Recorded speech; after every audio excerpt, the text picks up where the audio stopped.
ابراهیم خلیل الله علیه السلام مبارک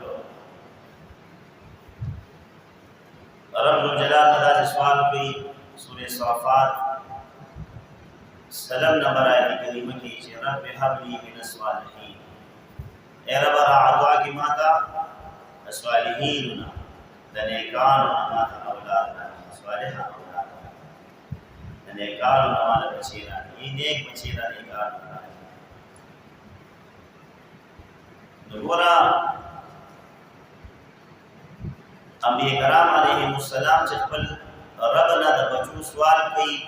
نو صالح نیک شرط کې خامخا کوي تاسو چې د الله پاک بچي کوختي نو تاسو په کې دا ویلو چې خدای صالح بچي راکړي نیک بچي راکړي د دې نه موږ مخکې لاړ شو کله چې یو مسلمان ځان له بچو مور ګوري ځان له څه ګوري بچی نه د بچو مور ګوري د هغې لپاره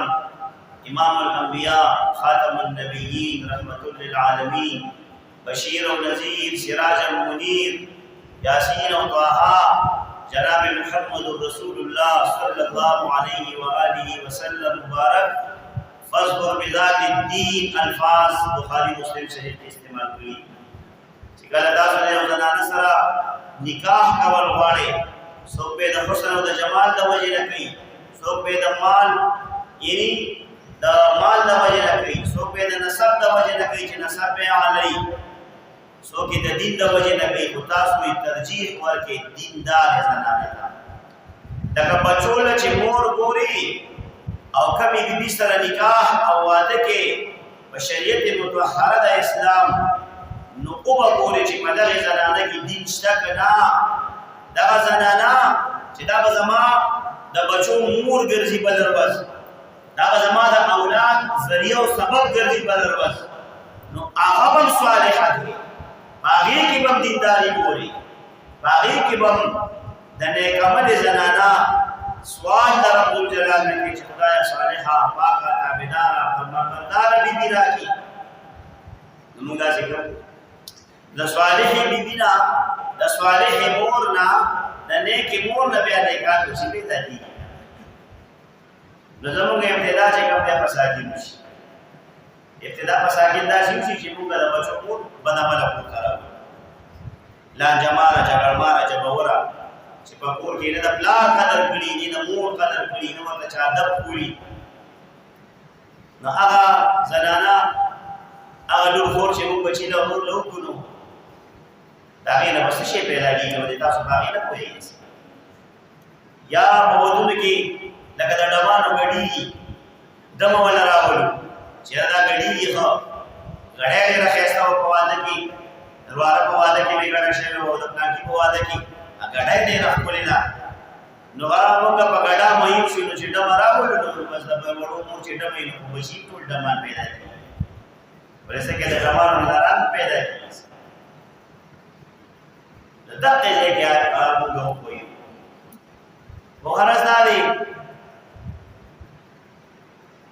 دا هم د بشي او لوی حق چې مور صالح ولا پیدا بیا به هغه بچي پیدا کړي صالح بچي خو بچی چې بیا د رب الجلال نه غواړي نو څنګه به غواړي د انبیاء کرام علیهم السلام سنت سي صالح اولاد نیک بچی به د رب الجلال دا تاسو په بچو حقوق شروع شو ګوره بچی لا دنیا ته نه راغلي دا څو حقوق د بچو هغه حقوق دي چې لا دنیا ته بچی نه راغلي دا حقوق سره بلا غسي والد سے بدا خبر سره د سیدا حقوق نن سبا خو زموږ نوی نسل ټول ډیجیټل نسل دی د موبایل پلار او مور ورته زلوی شي دي نیکه ورته نصیحت وکړي مشرور خور ورته نصیحت وکړي چې قلاش د دې ځای نه دا جینۍ زموږ سره مناسب نه ده دا ټیک نه ده دا یارانو والا ده دا که مشق په موبایل باندې لري لګي کور ماحول ټیک نه دی آزاده ده بې حیا بې پرده ده زموږ رور مسلمان اور مسیحت دی چې نو دغه براله کوي ځانونه بیا خو کوشش ته تیار دا اصل کې زموږ د نوجوان تربیت نه شي چې د بچی تربیت صحیح وشي نو هغه بیا داسې بدبل شي نه کوي الخلی کور بس دا هم د مور او پلار د تربیت فقدان دی تربیت نشته یو مور چې د بچی داسې تربیت کوي چې بچیا کلم ترشته کې او تا نظر رشته کوم چایس د مور پلار باندې خي د بچی د پاره پرشته کې هغه باندې راځي نه کوي او کله دا الګ چې کوم دي د چایس باندې دا څه وایي مور او پلار ډېر ښه چایس دی د بچی د پاره نو هر الګ له پکار دي ځوان چې مور او پلار ته خبره حواله کوي او مور او پلار ته وایي چې معنا صالح او ادار بیبي وګورئ خپل دې رہی او نه کمال دولت سره یې او نه کله نسب خاندان خي او خراب او چې دیندار او بیا مور او پلار ته خبره حواله کوي نو زویم چې ان شاء الله مور او پلار چې بچی له قبضه کې رښتو کی او بچی په خپل یو ځای په خې نو زم د مور او پلار چایس په بچی نه اړینه سوچنده ډیر خي اعلی او ډیر پیدا به پکې د بچی لپاره